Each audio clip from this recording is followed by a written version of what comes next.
Hi everyone, I'm Elise and welcome to the Circus Playbook. Today I just want to go over a few quick details to really help you get on top of your circus career. I want you to think about the acts that you're creating, what sort of shows you're creating them for, and the style that you're using in those acts or embodying, and the concept. And I want you to really think about whether they're in line with the sort of shows you want to perform in, and whether the way that you're performing and executing those acts is in line with that concept and that style. For example, if you've got more the dream to be in a more contemporary show, are you creating acts that are contemporary? Are the movements contemporary?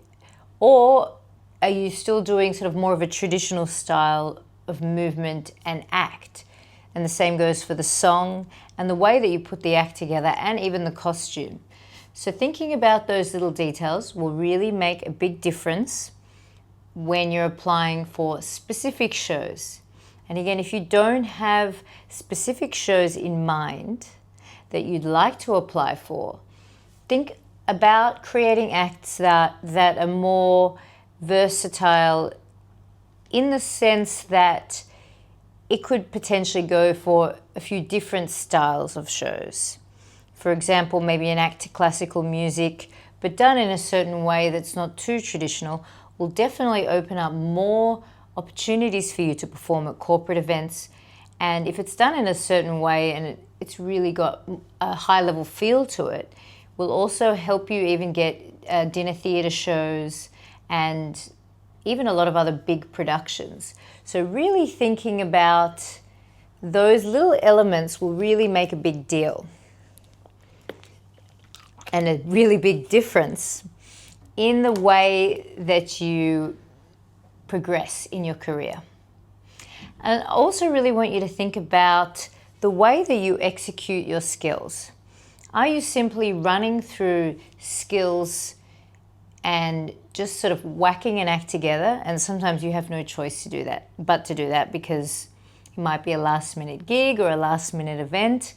But if you've got the time to really sit down and create something that is special, you really want to think about every little transition, every little detail. Not only is it in line with the style and the intention behind the act, the concept behind the act, and what you actually want the audience to feel. So thinking about all of these little details to start with, but also, is it unique? Does it work? Are you exploring different movement styles, different movement qualities, or are you just doing a million straddles in your act and sort of what I call throwaway arms, where you're just kind of doing an arm like that just doesn't mean anything and doesn't connect with any specific movement? Are you just sort of going through the motions? So you really need to think about all of those little details to really help you create acts that are more hireable. And this takes time. This takes a lot of repetition. This takes a lot of exploration. Exploring different movement styles, exploring different ways of performing, exploring different ways of creating a certain emotion in the people that are watching your acts, and really repeating and going deeper with all the layers rather than trying to rush the process. And again, if you have a last minute gig or a last minute show, or you're working under someone else's direction, you don't have the time or the chance necessarily to think about all these little elements in detail. But if you aren't, and you do have the time, or you're working on something on the side, you really need to start thinking about these details to really help your skill level, and not just the execution of your skills, but the artistic skill level, the performance skill level, and the movement skill level. You need to level those things up as well as your acrobatic skill level. That's a whole separate component. And this is something that's often overlooked by a lot of artists because they're so focused on the specific skills or skill building. And again, you always need to skill build. There'll be no end to that. You'll always be working on new skills, learning new skills, and that's half the fun. But there's no end to it. And so if you really want to be creating acts that get you more work, you need to also think about the other skills that are involved in that process. And it's not only about the acrobatics, because there's thousands, if not millions, of amazingly talented acrobats in the world. But what's unique about you? How are you moving? What's going to make you stand out amongst all of those really talented artists? So you need to think about those things rather than either rushing the process or getting impatient with those little details and trying to just focus on the next skill. Oh, but I need to do this skill, this skill, this skill. You need to think about all those other little elements as well. That will really help you. And I can't say it enough, but it's super important, and I know how hard it is to spend the time doing that if you have events and things coming up that you need to prepare for. It's very easy to just focus on getting the act done as quickly as possible.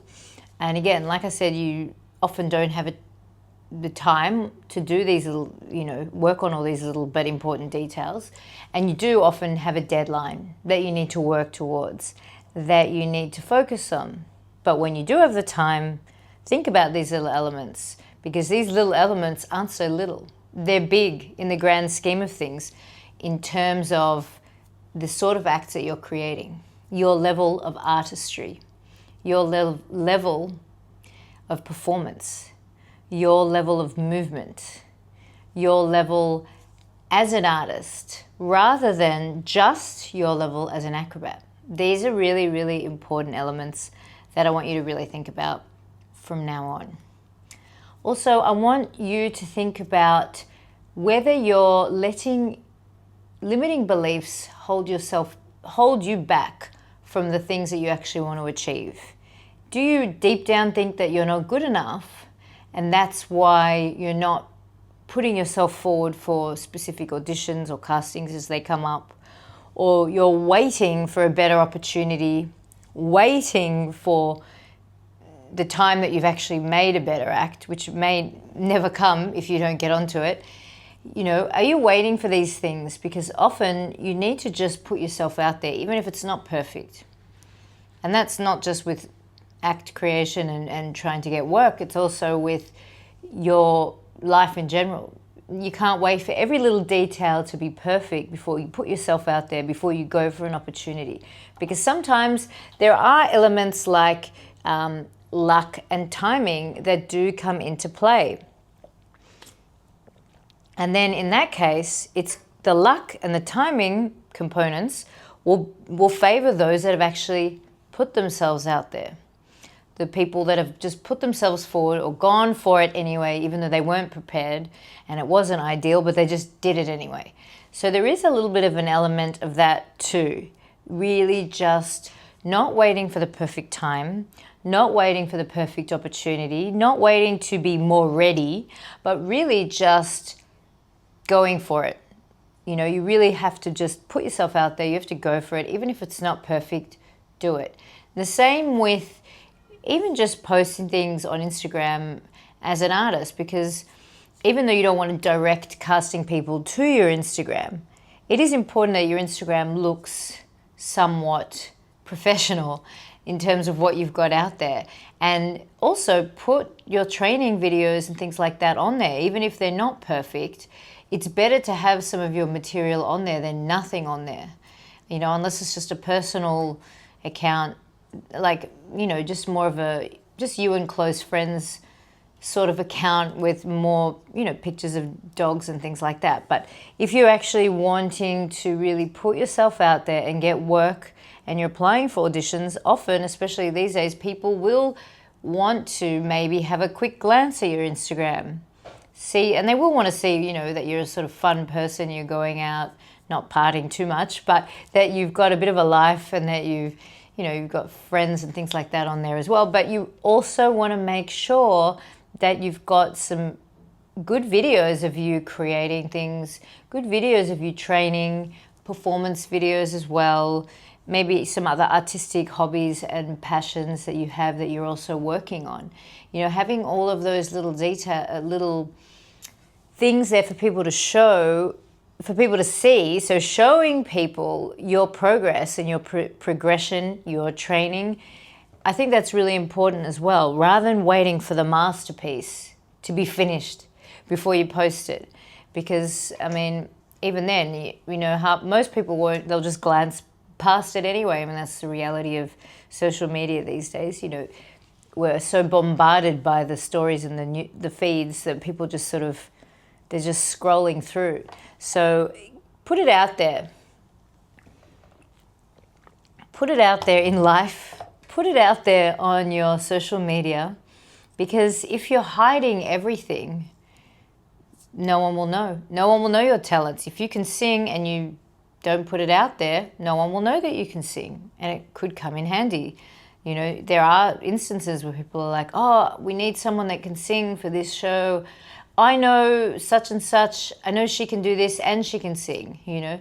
So it's helpful if people know that you have these skills, these talents. And that goes for your CV as well. It's good to put information about your skills and what you can do on there, like within reason. But obviously, if you speak a few different languages, have that on there. That's great for people to see, because it helps. It really does. Have your working visas or your ability, if you have multiple passports and you can work in different countries, have that on the CV as well. That's really useful for people to see, because they want to know straight away, without having to even email you back, that you can work in, you know, all of Europe, for example. It will definitely help you if you have that on there as well. Think about these little things. Put your demo, a link to your demo on your CV, a link to it on YouTube. Make it clear, make it really obvious for people. They don't have to fish around, it's there. You can also put it in the body of the email. Again, I would avoid sending Dropbox files, anything like that, Google Drives, unless you're specifically asked, because there have been times where I couldn't open it, or with the computer or whatever. And if you're in a hurry and you're going through a lot of castings, you don't want to end up skipping by someone because you can't open their video. Have the link there, really easy to access. And I really think YouTube's the easiest one, because everyone has it and they can just open it straight away. There's usually less fumbles than with other things. Even with Vimeo, I've had issues where I just, for some reason, the link wouldn't open, and it was like frustrating because I had a deadline. So you need to make things very, put them out there and make them easy for people to see. Don't redirect them anywhere. Again, you can have your Instagram on there as well, on your CV, or even, you know, in the body of the email, but don't direct them to go there and you haven't put any of your demo or anything else in the actual email. Put the CV in the email. Put the demo in the email. Then make it easy for them to also see that there's the link for Instagram if they want to go and check that out as well, not instead of, you know. So really just make it easy for people to see what they want to see. Give them options. Don't bombard them with too many options. Don't send 20 different videos, but make it easy for them. Put yourself out there as well. And remember that because you are a performer, you will be putting yourself out there anyway on stage. That's part of your job. So getting used to that, even though a lot of circus artists are introverts, and that's great, you need to also be able to push yourself out of your comfort zone sometimes and really get the important things out there. Again, they don't need to know all the details of your private life, but, you know, skills, artistic talents, even artistic hobbies, things like that that are maybe even helpful or might come in handy for a specific show or a creation or something like that. That's good for people to know about. Same with a musical instrument. If you can play a musical instrument, let people know, and don't be afraid to put that out there as well, because it's an asset. So that was just a little bit of things I wanted to really get to you today. Also, I do have an amazing aerial retreat coming up. It'll be in Costa Rica with me in the first week of May, and I'm partnering with partnering with Airborne Arts to run the retreat, and we're really going to work on all those little details to create really high-level acts for you, and it's going to be a lot of fun. So if that's something you're interested in, please send me a message, and I would love to work with you then. And I hope this was useful for you. There's a lot of more useful, exciting podcasts to come. So remember to also subscribe to the podcast so I can keep getting out as much information as possible to you, to really help you elevate your circus career, to really help make sure you're on the right path with where you want to be, performing on stages all over the world, getting on guests that will really help inspire you and help you on your journey, all the to-dos and what not to-dos, because all of those little tidbits, they add up into really fast-tracking the whole process for you. So I look forward to speaking to you very soon, and have a fantastic day, and I'll speak to you soon. Bye.